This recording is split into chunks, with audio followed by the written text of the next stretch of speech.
Prayer. O Queen of Paradise, Mother of holy love, for thou art of all creatures the most lovely, the most beloved of God and his first lover.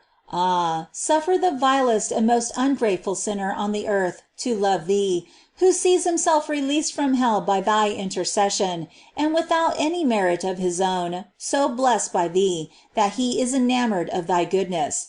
I would wish, if I could, to make known to all men who do not know thee, how worthy thou art to be loved, that all might love and honor thee.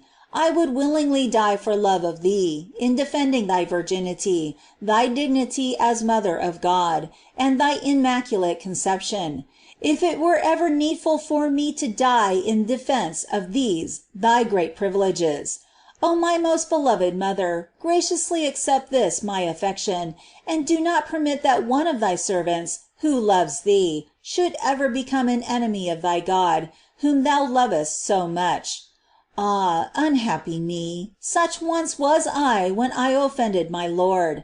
But then, O Mary, I did not love thee, and I sought little to be loved by thee.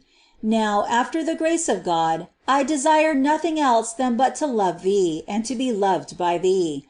I do not despair of this on account of my past offenses, for I know that thou, O most benign and grateful Lady, dost not disdain to love even the most miserable sinners, who love thee, and never dost allow thyself to be outdone in love by any one. O most lovely Queen, I wish to go to thee in paradise, there to love thee. There at thy feet I shall better know how amiable thou art, and how much thou hast done to save me. Therefore I shall love thee there with greater love, and shall love thee eternally, without the fear that I shall ever cease to love thee. O Mary, I have the certain hope of being saved through thee. Pray to Jesus for me. I have no other wish. It is thine to save me. Thou art my hope. I will always exclaim, O Mary, my hope, thou must save me.